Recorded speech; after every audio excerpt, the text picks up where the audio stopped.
New ইয়র্কের Manhattan থেকে আপনাদের সঙ্গে আছে আমি খালেদ মহিউদ্দিন। আব্দুল লতিফ সিদ্দিকী কয়েক দফা বাংলাদেশের সংসদ সদস্য নির্বাচিত হয়েছেন। সর্বশেষ সংসদেও তিনি নির্বাচিত হয়েছিলেন স্বতন্ত্র থেকে। একটা সময় আওয়ামী লীগ সরকারের খুব প্রভাবশালী মন্ত্রীও ছিলেন, ছিলেন প্রেসিডিয়াম সদস্য। তিনি আবার আওয়ামী লীগ সরকার থেকে তার মন্ত্রিত্ব বাদ দিয়ে তাকে এক পর্যায়ে কারাগারেও যেতে হয়েছিল। সেই বর্ণাঢ্য ক্যারিয়ারের আব্দুল লতিফ সিদ্দিকীর সাথে আমরা এখন মুখোমুখি কথা বলবো। অনেক বিষয় নিয়ে আলাপ আলোচনাও আমাদের সাথে উঠে আসবে। আমাদের বীর মুক্তিযোদ্ধা জনাব আব্দুল লতিফ সিদ্দিকী, আপনাকে আমাদের অনুষ্ঠানে স্বাগত জানাই। আপনাকে শুভেচ্ছা এবং কৃতজ্ঞতা, আপনি আমাদের সময় দিয়েছেন এই জন্য।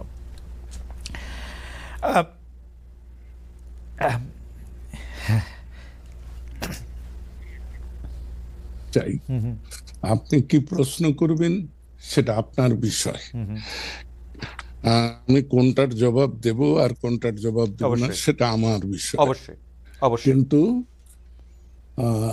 দর্শক শ্রোতা যারা আমার এই কথা শুনবেন তাদেরকে আমি বলে দিতে চাই যে আমি যেমন অপরিণামদর্শী নই, স্থান কাল পাত্র সম্পর্কে আমি যথেষ্ট বুঝি, তারপরেও আমি যা বলি তা আমার বিশ্বাস থেকে, আমার প্রত্যয় থেকে, আমার অভিজ্ঞতা থেকে। এবং আমি বারবার অসম্মানিত হয়েছি এবং আমি বারবার বলি আমি অসম্মানিত হই সম্মানিত হওয়ার জন্য। না, ফ্যান্টাস্টিক।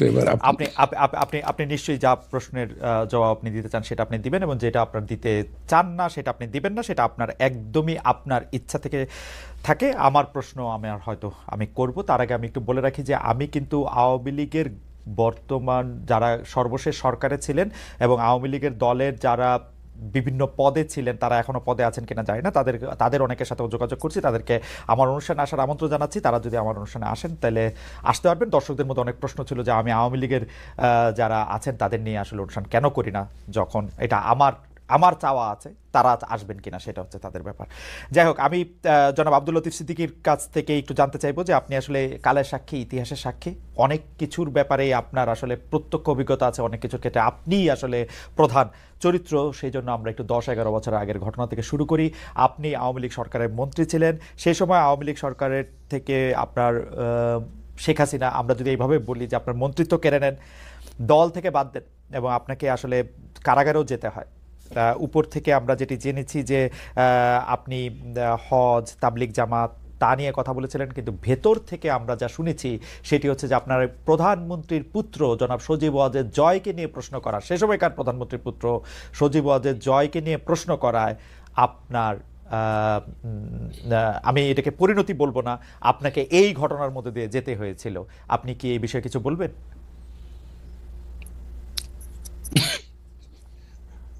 প্রশ্ন করা এবং না করা হলো আমার চরিত্র বৈশিষ্ট্য।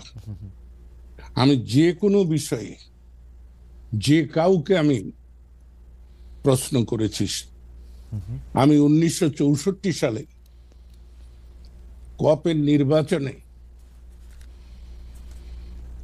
জনাব শেখ মুজিবুর রহমানকে প্রশ্ন করেছি এবং এমন কথাও বলেছি যে আপনি জাতীয়ভাবে যেমন গুরুত্বপূর্ণ, আমি আমার যত বয়স এবং অবস্থানগত কারণে আমি আমার জায়গায় তেমনি আন্তরিক, সৎ এবং নিষ্ঠাবান। তাই আপনি যে প্রস্তাব গ্রহণ করেছেন মনোনয়নের ক্ষেত্রে, এ ব্যাপারে আমার আপত্তি আছে। তাই আমি আপনাকে যেটা বলবো, আমি জয় সম্পর্কে কোনো কথাই বলিনি এবং জয় আমাকে কোনোদিন কোনো কথা বলেনি। জয় তথ্য প্রযুক্তি মন্ত্রণালয়ের উপদেষ্টা ছিলেন, প্রধানমন্ত্রী, তথ্য মন্ত্রণালয়ের না, তথ্য যোগাযোগ মন্ত্রণালয়ের প্রধানমন্ত্রীর উপদেষ্টা ছিলেন। তিনি তাকে কি উপদেশ দিয়েছেন তা জানি না, আমাকে কোনো উপদেশ দেননি।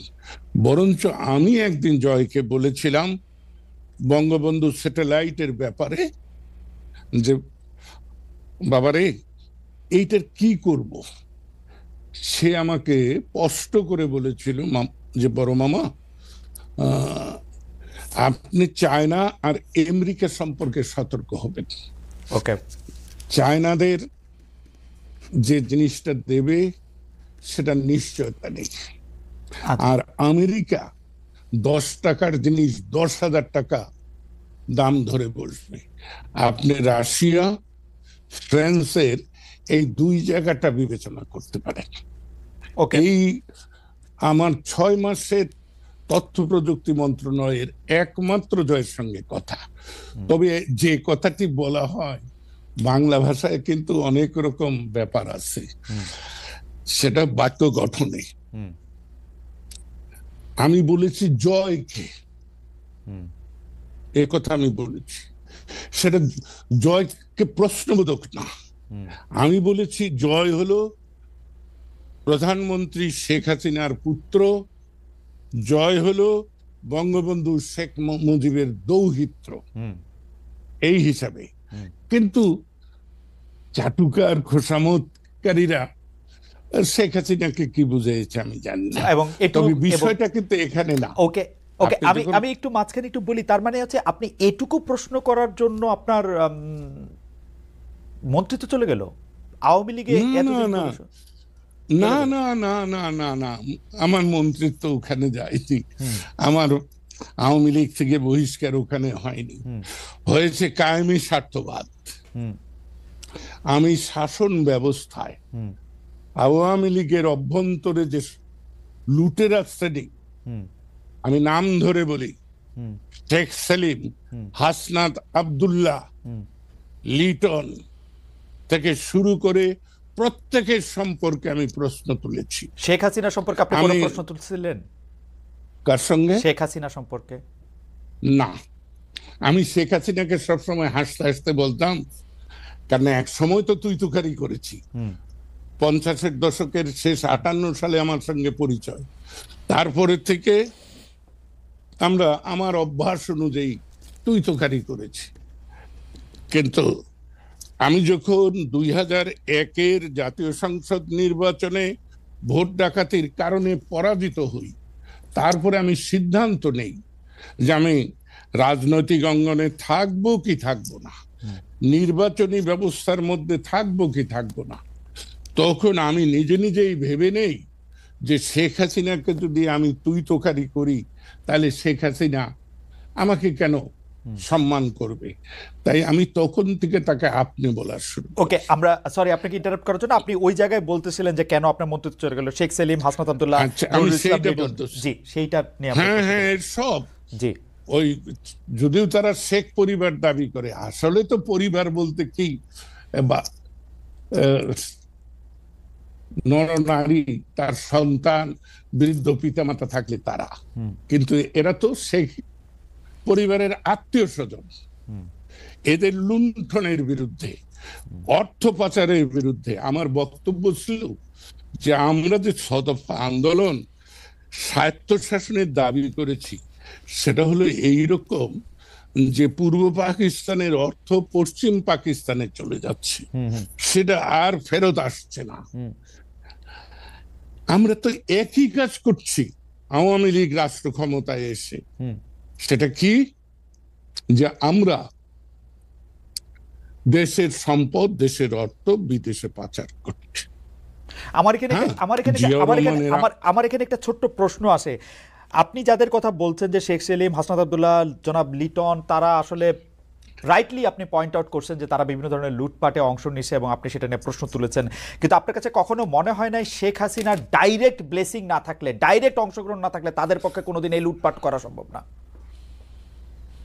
এটা কি বললেন, এটা কি বললেন খালেদ? আপনার যদি ইচ্ছা না থাকতো তাহলে আমি কি আপনার সঙ্গে এই মুখোমুখি সাক্ষাৎকার দিতে পারি? না না, এবং আপনার ইচ্ছা না থাকলেও, আপনার ইচ্ছা না থাকলেও সেটা শেখ হাসিনার যদি ব্লেসিং নয়, শুধু ব্লেসিং তো ছিলই, তার একান্ত সম্মতি ছিল। রাইট। এবং এই ব্যাপারে আমি ছেলেটিকে পছন্দ করি আর না করি, সোহেল তাজ, সে কিন্তু এক সাক্ষাৎকারে বলেছে যে আপা আমাকে বলেছিল যত পারো অর্থ জোগাড় করো। আমি কিন্তু শেখ হাসিনা সম্পর্কে আমার খুব উচ্চ ধারণা ছিল।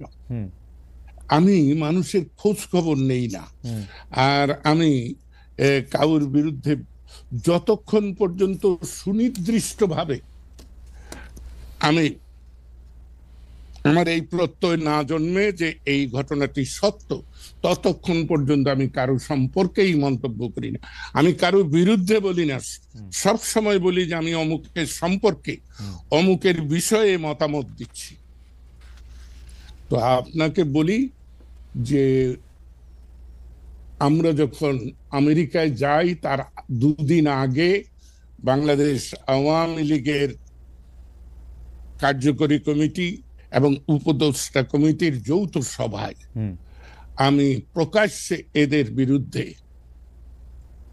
অভিযোগ উত্থাপন করেছিলাম। আমার এখানে আমি একটু ছোট করে দুইটা বিষয়ে জানতে চাই যে আপনি তো জানেন যে 2013 সালে যে নির্বাচন ব্যবস্থা, 2014 সালে যে নির্বাচনের মধ্যে দিয়ে আওয়ামী লীগ সরকার আবার ক্ষমতায় আসলো, সেইটাতে আসলে কোনো নির্বাচন হয় নাই। 154টা সিটে আসলে বিনা প্রতিদ্বন্দ্বিতা নির্বাচিত হওয়ার পর আসলে কারো কোনো ভোটের দরকার হয় না, আবার সরকার গঠন হয়ে গেছে। আপনি ওইটার কোনো প্রতিবাদ করেছিলেন কিনা? 1, 2 হচ্ছে আপনি দল থেকে বহিষ্কার হলেন, মন্ত্রিত্ব থেকে বাদ পড়লেন, ফিরে এসে গত 10 বছরে আপনি এই কথাগুলি প্রকাশ্যে এরকম করে বলছেন কিনা বা বলতে চেয়েছেন কিনা, বলতে কোনো বাধা পেয়েছেন কিনা? জনাব খালেদ মহিউদ্দিন, আমি আপনি 2012 সালের বাজেট অধিবেশনে আমি স্পষ্ট করে বলেছিলাম যে এটাই আমার সর্বশেষ জাতীয় সংসদে উপস্থাপিত বক্তব্য, কারণ আমি ভবিষ্যতে জাতীয় নির্বাচনে অংশগ্রহণ করব না। তারপরে শেখ হাসিনা ব্যক্তিগতভাবে আমাকে অনুরোধ করেছেন যে লতিফ ভাই আমাকে ছেড়ে যাবেন না, আপনাকে আমার প্রয়োজন। আমি শেখ হাসিনাকে যতটা সম্মান করি বা স্নেহ করি, সমর্থন করি, তার চাইতেও আমি বহুবার বলেছি আমার ব্যক্তিগত দুর্বলতা শেখ ফজিলতুন্নেসা প্রতি। আমি ছাত্রলীগ, আওয়ামী লীগ, শেখ মনি, আব্দুর রাজ্জাক এদের কারণে করতে পারতাম না যদি আমি শেখ ফজিলতুন্নেসার আশ্রয় না পেতাম। তাই ওই মহিলার প্রতি আমি আমৃত্যু কৃতজ্ঞ। সে কারণেও তার কন্যাকে আমি অনেক সময় বিষ হজম করে মেনে নিয়েছি। এবং আমি কিন্তু বলতাম যে দেখুন মাননীয় প্রধানমন্ত্রী, আমি খুব দ্বন্দ্বে থাকি, কখন আমি আপনার মান নষ্ট করি, কখন আমি আপনার মনে আঘাত করি, কারণ আমি সত্য মিথ্যা বুঝি না, আমি যা বুঝি তা আমি না। কিন্তু জনাব লতিফ সিদ্দিকী, আপনি যখন মন্ত্রী হলেন তখন সংসদে আপনার যে ভাষণ, সেখানে তো আমরা শেখ হাসিনার প্রতি আপনার একটা পুরো লয়ালিটি আমরা দেখতে পাই। অনলি বিকজ যে তার মাকে আপনি এত যৌক্তিক কথা এত আগে থেকে এটা বলে থাকেন, কিন্তু তার মাকে যেহেতু আপনি মানে ভালোবাসেন বা শ্রদ্ধা করেন, তার জন্য তার কন্যার এই দুর্নীতি, এই অপশাসন আপনি মেনে নিয়েছিলেন। হ্যাঁ, আমি একার অকপটে স্বীকার করব, সেজন্য আমি অনুতপ্ত, আমার লজ্জা নেই। কিন্তু আপনাকে আমি বলি, আমি যেদিন জাতীয় সংসদ থেকে পদত্যাগ করি, আপনি অনুগ্রহ করে আমার সেদিনের বক্তৃতাটা যদি শোনেন তাহলে দেখবেন যে আমি কি কি বলেছি। না, তখন তো আপনি মানে আপনি আমার দৃশ্যতা ক্ষমা করবেন, কিন্তু তখন তো আপনার পলিটিকে মানে আপনি বুঝে গেছেন যে এই আওয়ামী লীগ থেকে আপনি আর কি পাবেন। আপনাকে যে অসম্মানের মধ্যে দিয়ে আপনি শুরুতেই শুরু করেছিলেন, যেটি বলে যে অসম্মানের মধ্যে দিয়ে আওয়ামী লীগ আপনার যেতে হয়েছে ওনলি বিকজ আপনি পরিবারতন্ত্র, গোষ্ঠীতন্ত্র, লুটপাট, দুর্নীতি নিয়ে আপনি কথা বলেছেন। আপনি কিন্তু আপনার নিজের ভাইকেও আপনি ছাড় দেন নাই যখন আপনি দুর্নীতি নিয়ে কথা বলেছেন। সেখানে আপনি যখন এটি বলেছেন, তারপরও এর মধ্যে আপনি যাইতে হয়েছে এইটার জন্য। মানে আমি জানি না, মানে এটা আপনার জন্য একটু বেদনাদায়ক, তারপর আমরা একটু শুনতে চাই যে আপনি আসলে